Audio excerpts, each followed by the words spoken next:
Selamat datang di kanal YouTube Pemas Solusi Indonesia Foundation.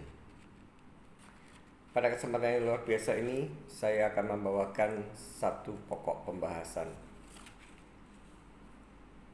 yang sangat penting untuk saya sosialisasikan. Dan video yang saat ini sedang Anda tonton, saya berikan sebuah judul dahulu. Mulutmu adalah harimaumu, tapi kini jemari tanganmu adalah harimaumu. Di sini saya akan menyadur beberapa pasal Undang-Undang ITE, di mana di sana adalah sangat powerful untuk jika mana kita tidak terima sebagai debitur yang saat ini sedang mengalami menunggak hutang kartu kredit atau KTA, dan ada oknum kolektor yang dengan sengaja menyebar data bahwa kita sedang menunggak hutang kartu kredit di sebuah bank penerbit kartu kredit, di mana dicantumkan banknya apa, nomor kartunya apa, dan jumlah tunggakannya apa kepada orang yang tidak punya hak untuk menerima hal tersebut. Jadi biasanya saya hanya memberikan wacana dan edukasi sebatas jika itu dilakukan oleh oknum kolektor, Anda bisa komplain keras, protes berat kepada bank penerbit kartu kreditnya dengan cara somasi, dan Anda tembuskan dengan OJK. Tapi pagi ini, hari yang luar biasa ini, saya memutuskan untuk memberikan wacana atau edukasi bahwa kita ada kalanya harus berani untuk lebih kejam daripada hanya mensomasi. Kita harus berani untuk lebih peduli, lebih sedikit repot. Tidak hanya mensomasi, membuat surat somasi, tapi membuat laporan ke polisian. Karena di sosial media, televisi, ataupun di kanal-kanal YouTube, di pemberitaan, sudah banyak orang yang tersandung masalah Undang-Undang ITE dan akhirnya dipenjara. Jadi kolektor ini, oknum-oknum kolektor yang menganggap, meremehkan bahwa apa yang mereka lakukan ini tidak akan digubris oleh debitur yang saat ini sedang macet. Tidak akan ada nyali debitur yang saat ini sedang macet untuk melakukan sebuah laporan ke polisian, sehingga kita ini istilahnya semakin diinjak-injak. Walaupun dengan somasi tadi sudah bisa menghentikan mereka, tapi efek jerahnya tidak akan separah dan sefatal jika kita mau sedikit repot bernyali untuk berperkara, dan itu saya garansi menang. Saya akan memberi mentoring, saya akan mengawal kasus yang Anda laporkan tadi sampai akhirnya entah itu nanti ada titik temu perdamaian ataupun sampai dengan P21, tapi saya pastikan Anda di posisi yang menang. Baik, sebelum saya lebih dalam untuk membahas, paling tidak saya harus membacakan dulu pasal ITE yang membackup kenapa Anda ini bisa menang. Saya akan bacakan dulu Undang-Undang ITE pasal 27 ayat 4. Setiap orang yang dengan sengaja dan tanpa hak mendistribusikan dan atau mentransmisikan dan atau membuat dapat diaksesnya informasi elektronik dan atau dokumen elektronik yang memiliki muatan pemerasan dan atau pengancaman sebagaimana dimaksud dalam pasal 27 ayat 4. Bersambung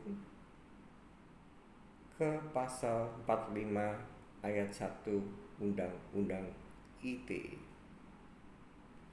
Setiap orang yang memenuhi unsur sebagaimana dimaksud dalam pasal 27 ayat 1, ayat 2, ayat 3, atau ayat 4 dipidana dengan pidana penjara paling lama 6 tahun dan atau denda paling banyak 1 miliar. Jadi sudah sangat jelas bahwa trennya kolektor menyebar data penunggak hutang kartu kredit atau KTA di platform mungkin Instagram, mungkin Facebook, mungkin platform yang lainnya, di mana ini artinya dia sengaja dan tanpa hak mendistribusikan dan atau mentransmisikan dan atau membuat dapat diaksesnya informasi elektronik dan atau dokumen elektronik yang memiliki muatan pemerasan dan atau pengancaman sebagaimana dimaksud. Motif atau modusnya dengan mungkin mengirim, menchat, apalagi mengupload di platform-platform yang sudah saya ucapkan tadi, tidak lain bukan tujuannya adalah jika kamu ingin itu saya hapus. Jika kamu ingin itu saya hapus, itu maksudnya adalah oknum kolektor itu mengatakan pada debitur yang saat ini sedang menunggak, bayarlah hutang Anda. Dan ketika informasi itu diupload, maka itu adalah dengan sengaja bisa diakses oleh banyak orang. Mungkin teman kita, mungkin kolega kita, mungkin saudara kita, mungkin adik kakak kita, mungkin anak-anak kita, mungkin Anda kalau bagi orang yang sudah anaknya berkeluarga oleh pihak besan dan lain sebagainya, itu sudah sangat jelas-jelas mudah sekali perkara ini dibawa ke kepolisian. Kita tinggal screenshot, kita tinggal mencari saksi siapa yang sudah mengakses, dan itu yang kita laporkan adalah banknya.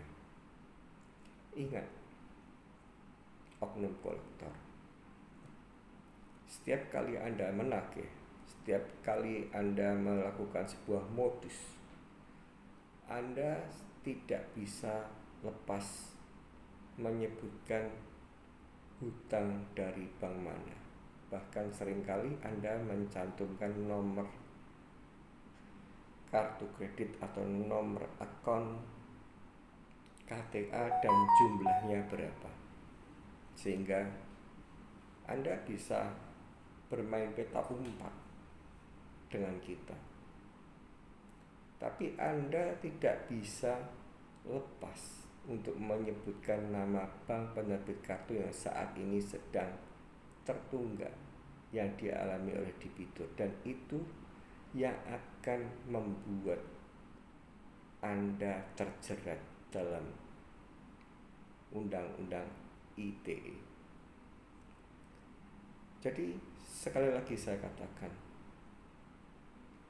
zaman now teknologi informatika yang luar biasa, cybercrime, adanya di Kepolisian Republik Indonesia cybercrime, itu dengan sangat mudah bagaikan membalikkan tangan jika ingin mencari siapa pengupload ini. Dan Anda jangan pernah khawatir sebagai debitur yang saat ini sedang macet, bahwa Polri di era banyaknya cobaan, dari mulainya adanya oknum mantan jenderal bintang yang melakukan pembunuhan, sampai kemudian beruntun terus dengan seorang oknum pejabat tinggi yang menyelundupkan narkoba, sampai kasus-kasus yang fenomenal tentang adanya seorang anak pejabat di Direktorat Pajak menganiaya seseorang karena hanya akibat dari cemburu terhadap pacarnya. Sekarang ini yang dulunya mungkin belum ada sosial media, sehingga hukum tumpul ke atas tapi tajam ke bawah, itu sudah mulai direformasi oleh Kapolri kita yang luar biasa, Bapak Listio Sigit. Semua laporan yang masuk akan ditindak tegas, dan itu semua bisa kita mentoring, bisa kita bantu viralkan, sehingga kasus itu tidak diam di tempat saja.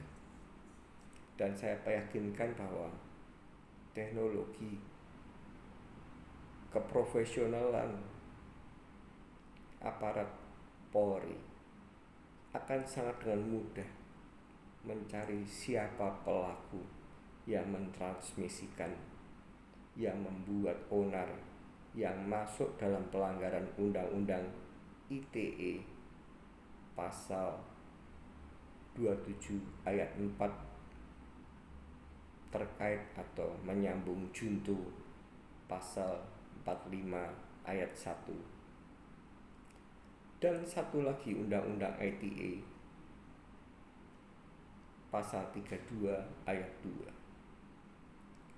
Setiap orang dengan sengaja dan tanpa hak atau melawan hukum dengan cara apapun memindahkan atau mentransfer informasi elektronik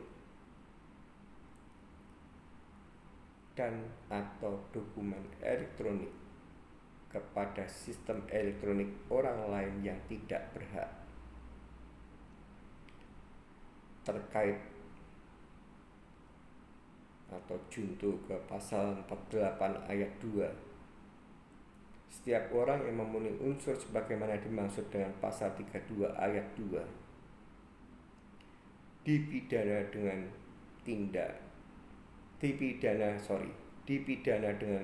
pidana penjara 9 tahun dan atau denda paling banyak 3 miliar rupiah.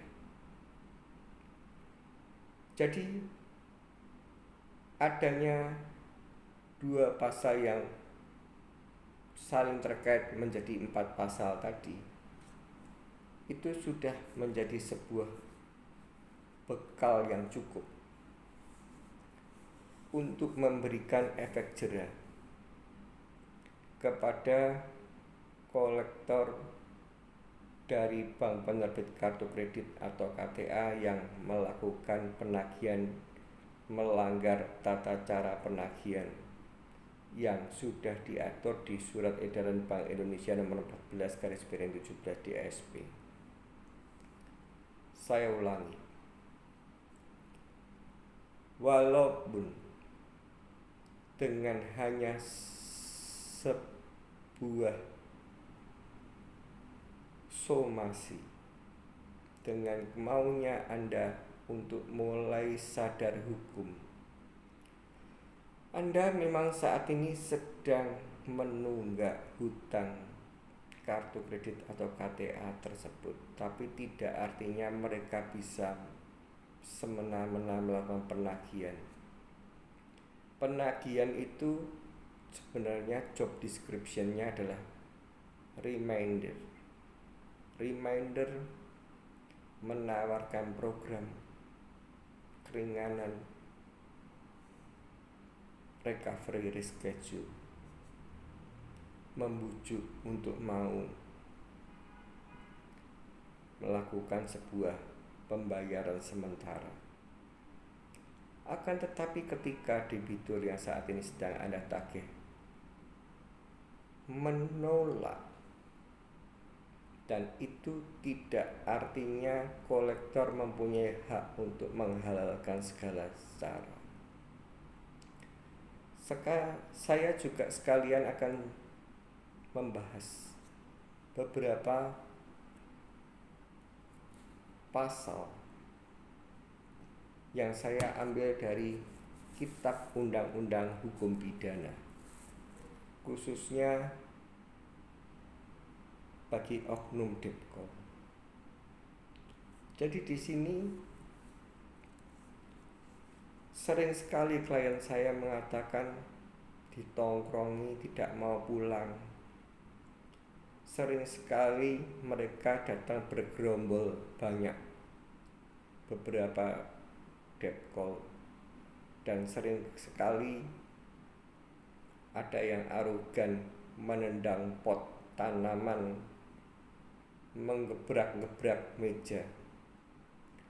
Itu tinggal saya kembalikan kepada niat Anda sebagai debitur yang saat ini sedang macet.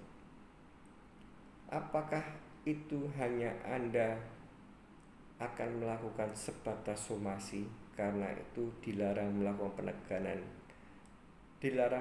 dengan penekanan verbal maupun fisik, atau mau membuat laporan ke polisian?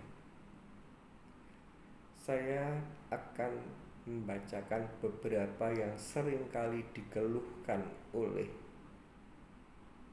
klien saya, dan selanjutnya saya kembalikan kepada Anda yang sebagai korban mau diperlakukan oleh oknum Depkol seperti itu.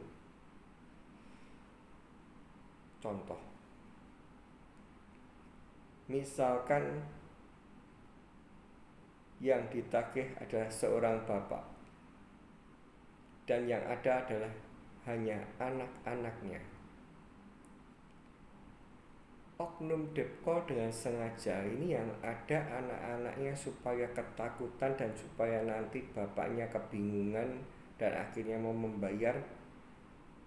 Kolektor atau oknum kolektor yang namanya Depkol ini memang boleh dikatakan pengecut.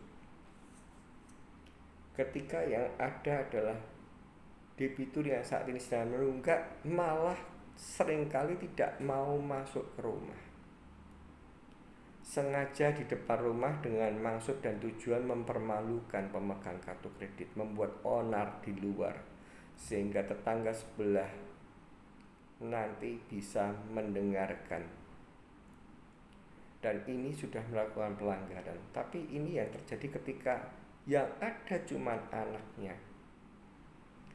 Oknum Depkol ini sengaja ingin memaksa masuk dalam rumah, ruangan, pekarangan tertutup, atau berada di situ secara melawan hukum, dengan sengaja membentak anak-anak dari debitur yang saat ini sedang menunggak kamu berbohong, orang tuamu tidak pergi, saya akan mengecek, menggeledah untuk masuk. Ini sudah melanggar pasal 167 ayat 1 Kitab Undang-Undang Hukum Pidana. Barang siapa memaksa masuk ke dalam rumah, ruang atau pekarangan tertutup yang dipakai orang lain dengan melawan hukum dan atas permintaan yang berhak atau suruhannya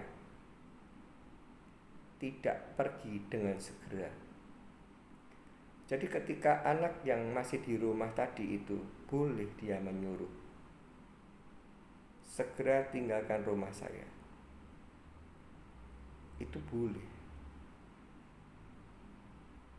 Saya lanjutkan dulu pasalnya ya. Dan atas permintaan yang berhak atau suruhannya tidak pergi dengan segera, diancam dengan pidana penjara paling lama 9 bulan atau denda paling banyak Rp300.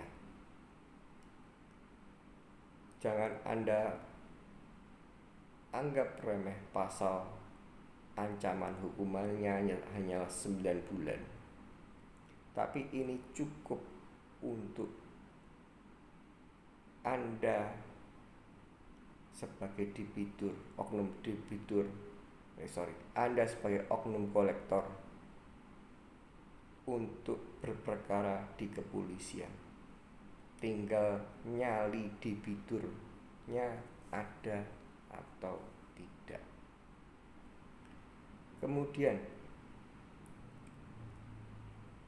yang seringkali dikomplainkan atau dicurhatkan atau dikeluh kesahkan pada saya dari klien, secara bersama-sama menggunakan kekerasan terhadap orang atau barang. Di sini saya sudah katakan bahwa secara sistematis yang mempunyai surat tugas menagih satu orang debitur yang saat ini sedang menunggak hanyalah satu orang. Tapi realitanya yang seringkali datang bergerombol lebih dari satu, bisa 2, bisa 3, bahkan bisa 4. Dan itu adalah sengaja, trik tersebut sengaja dibuat oleh kolektor, melihat nyali debitur yang sedang ditagih, melihat paham atau tidak tentang hukum. Dan ketika mereka menggunakan secara bersama-sama menggunakan kekerasan terhadap orang atau barang, kekerasan itu dalam arti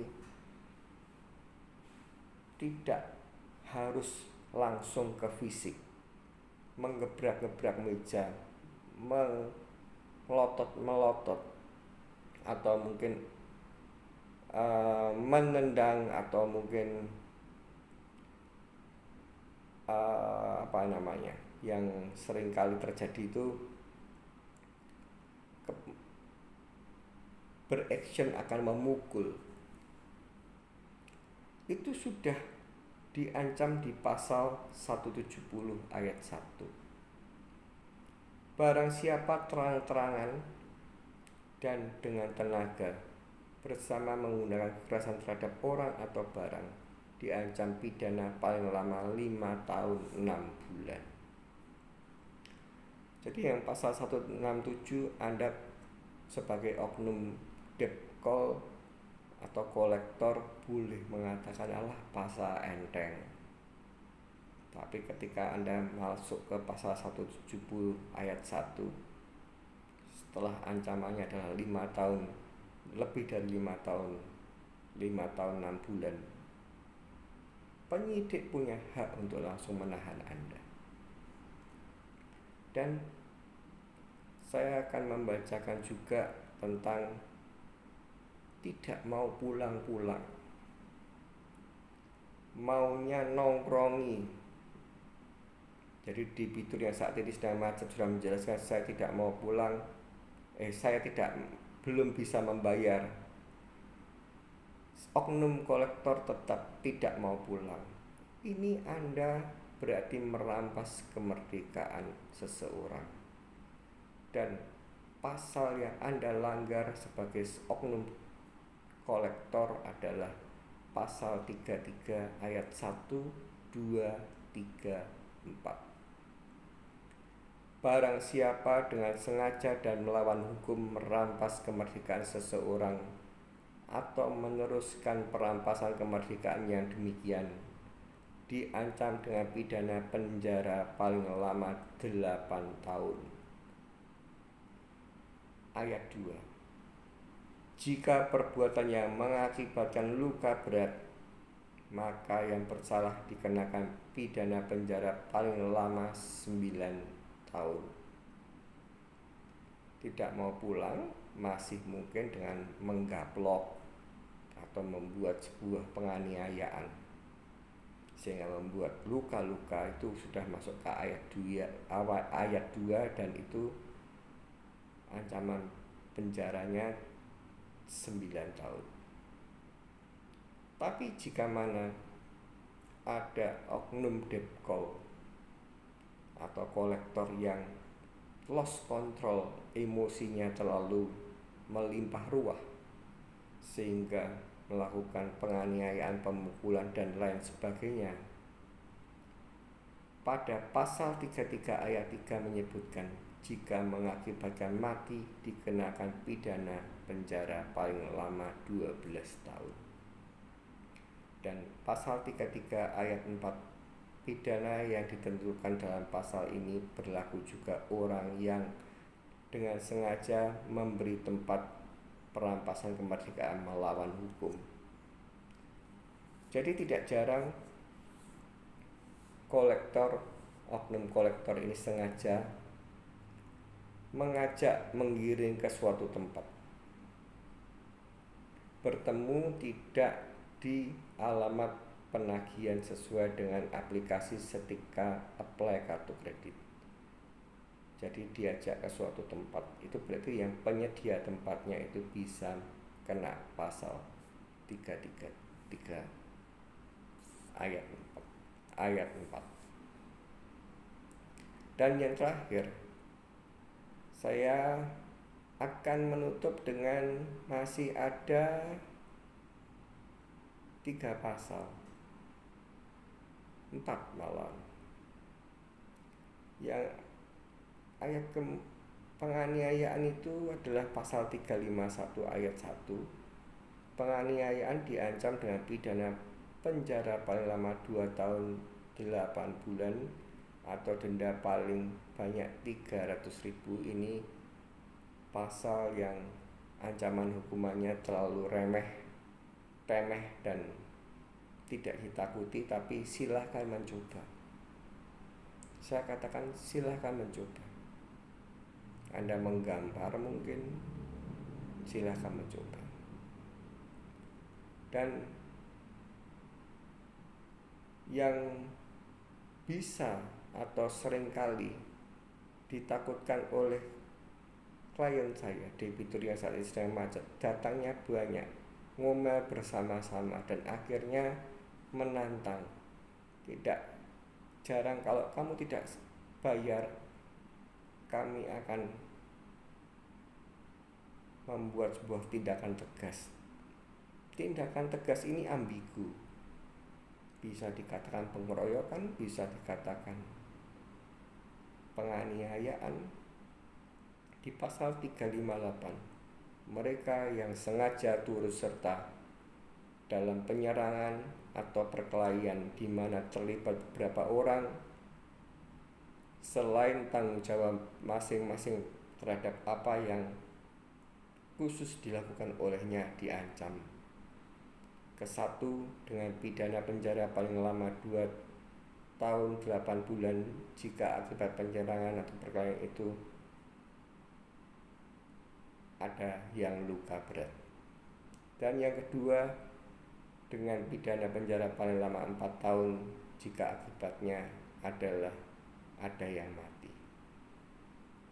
Dan yang terakhir adalah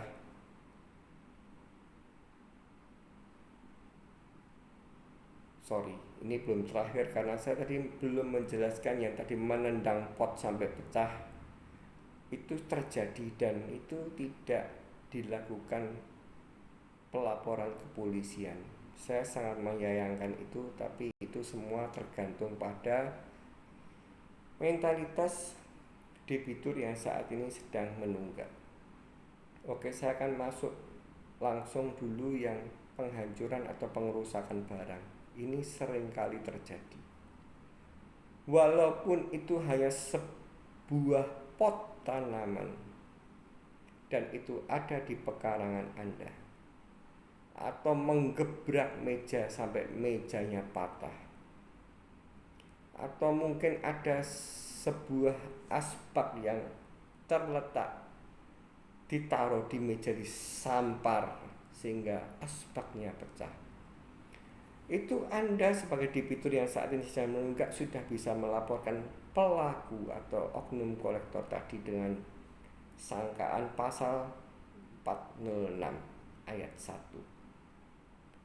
Barang siapa dengan sengaja dan melawan hukum menghancurkan, merusak, membikin tidak dapat dipakai atau menghilangkan barang sesuatu yang seluruhnya atau sebagian adalah kepunyaan orang lain diancam dengan pidana penjara paling lama 2 tahun 8 bulan atau denda paling banyak Rp300.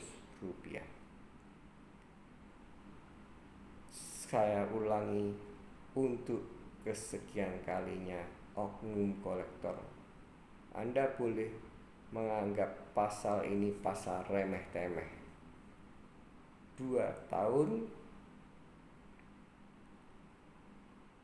8 bulan dan denda atau denda paling banyak Rp300. Tapi kelakuan Anda ini sudah cukup untuk menjadi tiket Anda berperkara di kepolisian. Dan pasal-pasal yang perlu saya tekankan adalah ketika ada kolektor, entah itu debkol, entah itu deskol, yang mencurangi, membohongi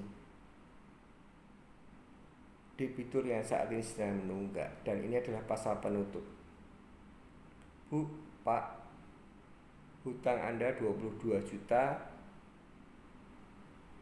awalnya adalah 20 juta, dan ini karena sudah saya negokan dengan pimpinan, Bapak cukup membayar 2.500.000. Sudah saya katakan untuk berkali-kali bahwa jangan percaya hanya dengan mulut karena lidah tidak bertulang. Tapi Anda harus minta black and white mana surat keputusan persetujuannya. Dan yang sering terjadi adalah ketika debitur yang saat ini sedang macet, percaya sama saya Pak, diyakinkan dengan cara tipu muslihat, sudah pasti sudah akan beres, tidak akan ditagih lagi. Dan ketika itu dibayarkan dan ternyata itu tidak keluar SKL dan ada penagihan berikutnya dari oknum dari kolektor yang lainnya atau dari entah itu debkol, entah itu deskol, itu mayoritas debitur tidak mau melaporkan tindak pidana yang sudah terjadi pada dirinya. Pasal 378. Barang siapa dengan maksud untuk menguntungkan diri sendiri atau orang lain secara melawan hukum dengan memakai nama palsu atau martabat palsu, dengan tipu muslihat ataupun serangkaian kebohongan, menggerakkan orang lain untuk menyerahkan barang sesuatu kepadanya, atau supaya memberi utang maupun menghapuskan piutang, diancam karena penipuan dengan pidana penjara paling lama 4 tahun. Satu lagi pasal yang ini sangat sering terjadi, yaitu diperas. Kalau tidak punya uang bayar 1.500.000, ya paling tidak bapak atau ibu kasih uang saya 500.000. Entah itu alasannya untuk beli bensin atau supaya kamu tidak saya apa-apakan. Maksudnya oknum kolektor itu berkata pada debitur yang saat itu sedang macet, itu sudah masuk ke unsur pemerasan. Apalagi dengan pengancaman kalau tidak nanti misalkan ini sudah pernah terjadi tapi tidak terjadi laporan kepolisian. Seorang istri takut dengan suaminya dan diancam oleh Depkol, kalau kamu tidak kasih uang saya maka suamimu akan saya samperin ke kantornya. Ini berarti melanggar pasal 369 ayat 1. Barang siapa dengan maksud untuk menguntungkan diri sendiri atau orang lain secara melawan hukum dengan ancaman pencemaran nama, pencemaran baik dengan lisan maupun tulisan, atau dengan ancaman akan membuka rahasia, memaksa seseorang supaya memberikan barang sesuatu yang seluruhnya atau sebagian adalah kepunyaan orang itu atau orang lain, atau supaya memberi utang ataupun menghapuskan utang, diancam dengan pidana paling lama 4 tahun. Semua pasal yang saya sadur tadi akan saya masukkan di akun Instagram lampiran_osi_osif, dan kiranya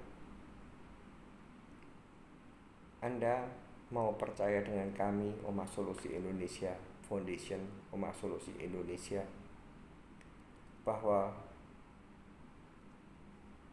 jika Anda hanya pasrah sebagai debitur, diperlakukan semena-mena oleh oknum kolektor yang melampaui dari tata cara penagihan dan hanya maunya Anda cari zona nyaman, hanya mensomasi saja, maka tidak akan ada efek jerah. Saya akan menerapkan pada diri saya sendiri. Juga sudah saya briefing pada mentor-mentor Omah Solusi Indonesia untuk cerdas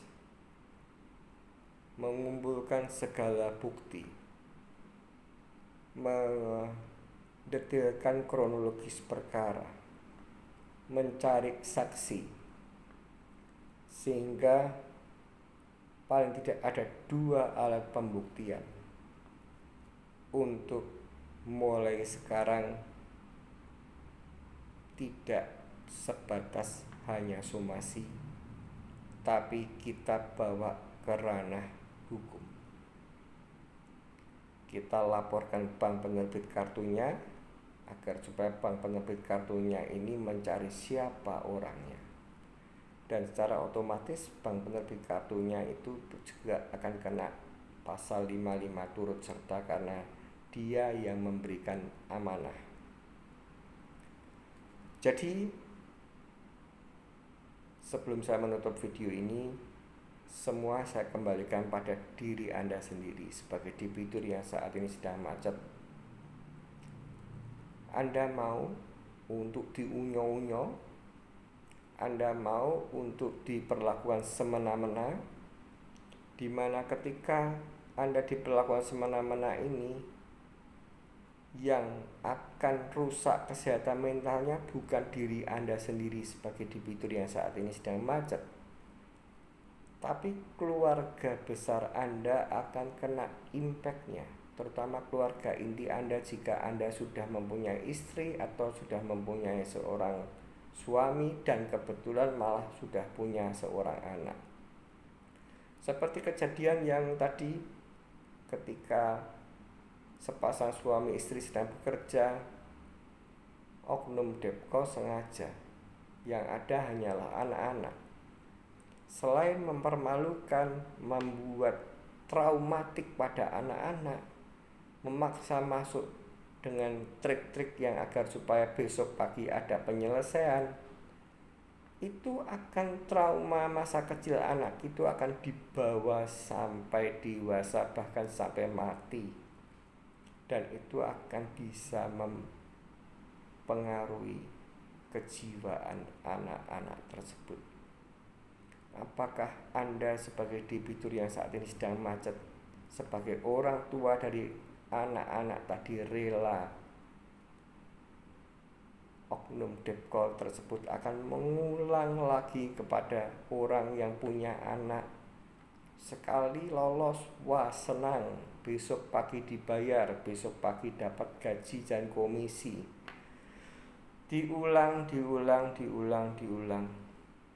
Bagaimanakah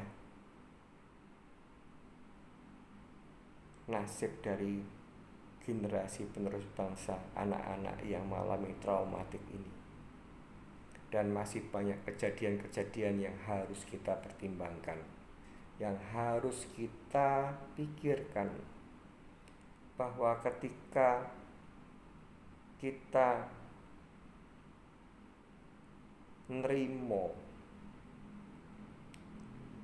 istilahnya tidak mau ruwet, tidak mau berperkara, tidak mau melaporkan kejadian yang sudah jelas melanggar sebuah tindak pidana, entah itu ITE, entah itu kitab undang hukum pidana, Anda diamkan saja, Anda tidak mau keluar dari zona nyaman, ini akan semakin menjadikan oknum kolektor tadi sok-sokan, menangan, atau kamu apa punya nyali. Dan Omah Solusi Indonesia, Pak Albert sudah mempunyai mendirikan grup Telegram, dan kita sudah sepakat untuk mengadakan Zoom meeting, di mana Zoom meeting ini adalah sebuah ajang. Silahkan Anda perdengarkan, silahkan Anda setelkan, entah itu voice record, audio visual, agar supaya itu bisa menjadi sebuah bahan untuk paling tidak mengerim, paling tidak menyampaikan pada bank penerbit kartu kredit ketika Anda memilih jasa menggunakan kolektor, entah itu internal, entah itu eksternal, untuk tidak melakukan pelanggaran. Dan jika ini tidak Anda perbaiki sendiri sebagai bank penerbit kartu, memilih mendelegasikan tugas penagihan, ini akan mencoreng-moreng muka bank penerbit kartu kredit Anda sendiri, dan juga akan menyeret Anda di pasal 55. Semoga video ini bermanfaat bagi semua pihak. Bagi bank penerbit kartu kredit lebih wise dalam memilih mendelegasikan kepada kolektor untuk melakukan penagihannya, dan kepada debitur yang saat ini sedang macet, agar supaya mau untuk tidak hanya nerimo somasi memang berhenti, tapi tidak ada efek jerahnya.